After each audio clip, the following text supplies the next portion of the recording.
Bienvenue sur Slower Stories. Je suis Claire, créatrice de contenus digitaux, fondatrice du Slower Yoga Club et de ce podcast. Très attachée au sud, je vis à son rythme et je prône un art de vivre slow. Le fil rouge des projets que j'entreprends, mon intention profonde de sensibiliser vers un mode de vie plus slow et de semer un peu de douceur autour de moi. Avec ce podcast, je souhaite, seule et avec mes invités, aborder sans tabou des sujets qui me tiennent particulièrement à cœur, comme la santé mentale, le bien-être et l'entrepreneuriat. Mais aussi vous transmettre l'envie de croire en vous et en vos projets, parce que nous sommes toutes légitimes. J'espère que vous serez inspirés, plus apaisés et reboostés par ces épisodes. J'espère que vous allez bien et que vous passez une bonne semaine, et j'espère également que tout comme moi, vous vous réjouissez que l'automne se soit enfin installé et de pouvoir en profiter pleinement. Je suis ravie de vous retrouver aujourd'hui pour une nouvelle capsule solo pour vous parler yoga. J'avais envie de vous en dire plus sur cette pratique qui a changé ma vie progressivement lorsque j'ai commencé il y a 8 ans. Vous partager mes conseils pour se mettre au yoga pour celles qui le souhaitent et vous présenter le Slower Yoga Club, le projet que j'ai lancé à la rentrée dernière. Il y a beaucoup de personnes qui ont commencé le yoga et qui ont très rapidement développé une addiction. Alors petit disclaimer, c'est pas du tout mon cas. Je n'ai jamais été sportive et je vous avoue que j'ai mis du temps à découvrir les pratiques qui me correspondent. Et puis je suis une personne assez modérée qui aime l'équilibre et à part peut-être dans l'expression de mes sentiments, je ne suis pas dans l'excès et n'ai jamais développé d'addiction quelle qu'elle soit. J'ai testé donc différents cours de yoga et j'ai pas été assidue avant presque une année, je dirais. J'ai eu besoin d'apprivoiser le yoga comme pratique physique et comme art de vivre. Je suis tombée amoureuse du Ashtanga, qui est une pratique dynamique, et du Yin Yoga. Et cette année, du Yoga Nidra. Ces deux dernières sont des pratiques très douces. J'ai trouvé mon équilibre entre ces 3 types de yoga et pratique depuis quelques années, 3 fois par semaine, environ 30 minutes. Et j'ai ajouté à ça une séance de pilates à ma routine hebdomadaire pour me renforcer un peu plus. Alors, qu'est-ce que m'a réellement apporté le yoga ? Dans un premier temps, à me reconnecter à mon corps et à mieux me connaître, à connaître mes envies et mes valeurs, et surtout grâce à la pratique du Yin Yoga, parce que c'est une pratique méditative et introspective. On maintient les postures pendant 3 à 5 minutes minimum, ce qui permet de faire face à ses pensées, à se connecter au souffle et à ressentir véritablement ce qui se passe dans notre corps. Le yoga m'a également appris à prendre soin de ma santé de manière holistique et globale. La transformation a d'abord commencé par une alimentation vivante, de saison et bio. Après, je me suis intéressée aux produits d'entretien que j'utilisais, aux cosmétiques que je mettais sur ma peau et enfin à mon rapport à l'habillement et à la mode. Et en fait, c'est une transformation qui a duré une dizaine d'années. Le yoga m'a également appris à éveiller davantage ma conscience sur notre interdépendance avec le vivant, donc ça rejoint un peu mon point précédent, et donc d'avoir envie de le respecter et de vivre en harmonie avec lui, avec les saisons autant que possible, et ça c'est quelque chose aujourd'hui qui est bien installé et qui contribue énormément à mon épanouissement personnel. J'ai également appris à identifier quand c'est mon ego qui se manifeste dans certaines situations, et ça c'est très intéressant, notamment pour analyser une situation avec un peu plus d'objectivité et du coup de modérer un peu ses réactions. En tout cas de les adapter à des réactions qui vont être plus en cohérence avec la situation. Et enfin, je dirais que le yoga m'a énormément aidé à surmonter les épreuves, périodes ou situations difficiles que j'ai rencontrées dans ma vie, grâce notamment à l'apprentissage du lâcher-prise, de la résilience dont je parle souvent, et de la gestion du stress et de la peur par la respiration. Ça, c'est vraiment un enseignement très précieux que nous offre le yoga et particulièrement les pratiques douces. Donc je pense que vous avez compris que je n'exagère pas quand je dis que le yoga a transformé, changé ma vie totalement. Il m'a aidé à construire la personne que j'ai choisie, alors un peu inconsciemment bien sûr au départ, de devenir, et que je construis toujours parce que on est en construction et en connaissance de soi, on évolue toute notre vie. Et c'est quelque chose je trouve fascinant. Alors après, on peut pratiquer le yoga uniquement comme activité physique. Chacun peut venir chercher ce dont il a besoin. Mais comme je vous le disais au début de cet épisode, pour moi, c'est un art de vivre, une véritable philosophie de vie, et il fait pleinement partie de mon quotidien aujourd'hui. On me demande régulièrement sur Instagram mes conseils pour démarrer le yoga. Alors selon moi, le premier est de commencer cette pratique en vous libérant de vos fausses croyances. Comme par exemple que le yoga c'est pour les gens souples, pour les personnes calmes et patientes, ou qui ont de grandes attentes vis-à-vis de cette pratique-là. Pas du tout.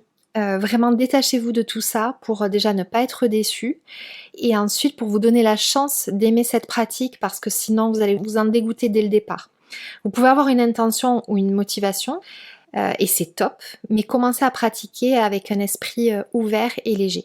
Ensuite, je dirais qu'il est important de tester plusieurs styles de yoga pour savoir ce qui vous correspond, mais aussi avec différents professeurs. Parce que c'est un peu comme quand nous étions à l'école, parfois on n'accroche pas avec certains professeurs, ce sont des choses qui peuvent arriver. C'est très subjectif et c'est pas grave. Donc testez avec différents professeurs si jamais toutefois il y en a un avec lequel vous sentez que vous n'êtes pas particulièrement à l'aise. Parce que je suis convaincue que l'on peut trouver au moins un style de yoga qui nous correspond. Il y en a une multitude aujourd'hui, il y a des yogas plus traditionnels, des yogas fusion, des yogas modernes et je pense qu'il y en a pour tout le monde, clairement. Mon troisième conseil, si vous souhaitez commencer par une pratique dynamique, serait de tester des cours en studio. Ça vous évitera de vous blesser et vous suivrez le cours plus facilement. Donc ça, ça me semble quand même très important. Ensuite, ne pas se comparer aux autres. Alors je sais, c'est difficile, on l'a tous fait, mais c'est un des premiers enseignements du yoga. Peut-être que votre voisine de tapis vous impressionnera parce qu'elle a un niveau plus avancé ou qu'elle est plus souple, mais dites-vous que c'est très certainement parce qu'elle pratique beaucoup depuis des années ou qu'elle fait de la danse ou de la GRS. Le plus important surtout, c'est d'intégrer qu'on a tous un corps et des proportions, donc buste, bras, différentes et donc un accès à certains mouvements, postures différents. Alors parfois ça prend beaucoup de temps et parfois c'est presque impossible, voire impossible. Et en fait, l'accepter, c'est respecter et aimer un peu plus son corps et ça aussi, c'est un des enseignements du yoga et on revient toujours sur le fameux lâcher prise. Et je vais vous donner un dernier conseil, si vous voulez pratiquer chez vous ou que votre studio de yoga ne fournit pas les équipements, bien s'équiper est selon moi indispensable pour prendre du plaisir dans sa pratique. Donc bien sûr sans vous ruiner et acheter trop de choses parce que finalement il ne faut pas tant de choses que ça, n'hésitez pas à investir à minima dans un tapis de qualité parce qu'il vous durera des années. Certes à l'achat ça fait un peu mal, je vous l'accorde, mais en fait vous allez le garder des années. Un bolster pour les pratiques douces de yoga si vous souhaitez en faire et une brique en liège et bien sûr au moins 2 ou 3 tenues dans lesquelles vous vous sentez bien en mouvement. Donc voilà pour les recommandations qui me semblent essentielles pour commencer la pratique du yoga et surtout faire en sorte que cette première expérience avec le yoga soit une belle expérience. Donc je vous l'ai dit, ça fait maintenant 8 ans que je fais du yoga. Il est vraiment indispensable à mon équilibre et à mon bien-être.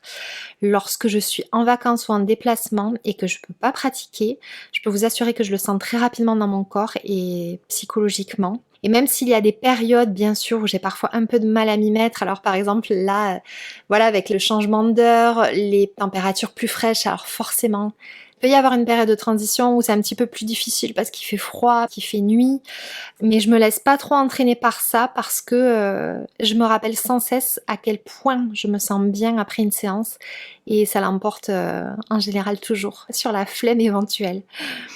Et cette année donc je me suis formée au yoga nidra et au yin yoga après 3 longues années de réflexion et en même temps pas si long que ça parce que je trouve que c'est vraiment important de savoir pourquoi on veut se former. Et en fait, j'ai tout simplement eu l'intention que c'était le bon moment pour moi. Et je l'attendais, cette intuition, j'en avais besoin. C'est arrivé d'abord en découvrant le yoga nidra avec Stéphanie Allerme, plus connue sous les réseaux sous le pseudonyme Mademoiselle Pierre. Cette pratique, en fait, elle est arrivée dans ma vie au bon moment et les choses sont tellement bien faites. Parfois, quand on regarde en arrière et qu'on fait les connexions et moi je trouve ça fascinant. C'est vraiment une pratique, le yoga nidra, qui m'a aidée à réduire mon anxiété, qui m'a apporté du bien-être et j'en suis totalement tombée amoureuse. Et en début d'année, Stéphanie lance sa formation de yoga nidra avec accompagnement coaching en one-to-one chez elle.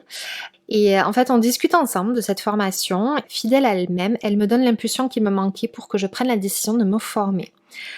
Cette formation, elle a duré 6 mois avec un peu plus de 3 jours en immersion donc chez elle et ça a été une révélation. Clairement, quelque chose s'est débloqué en moi et c'est ce besoin justement de transmettre et d'apporter du mieux-être autour de moi.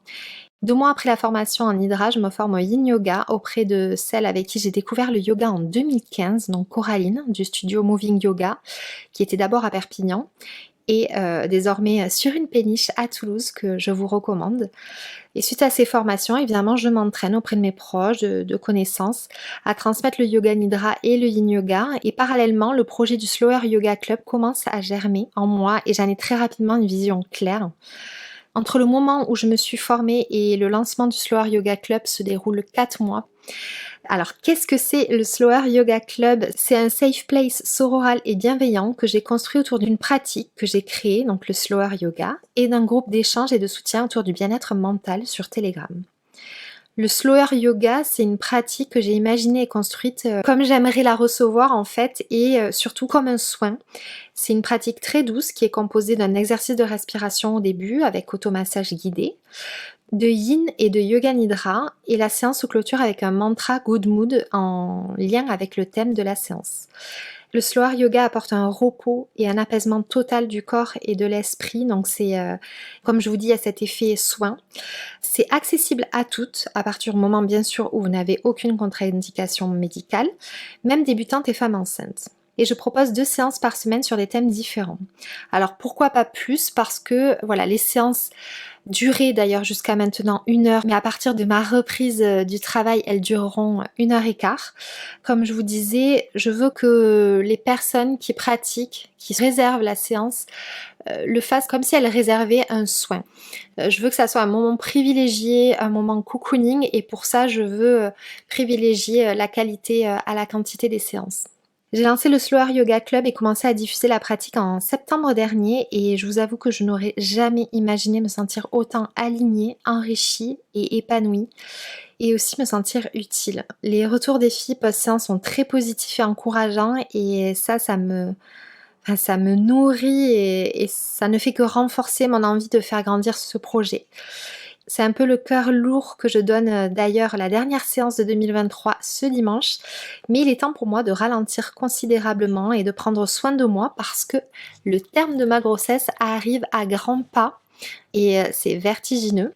Mais j'ai déjà des idées et des petits projets plein la tête pour le Slower Yoga Club et j'ai hâte de les partager avec vous.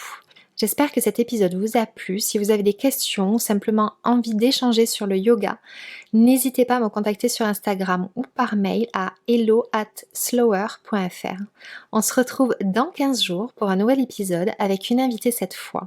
D'ici là, prenez bien soin de vous and be slower. J'espère que cette nouvelle conversation vous a plu et qu'elle vous donne l'envie de croire en vous et en vos projets, mais aussi de transformer un peu votre quotidien.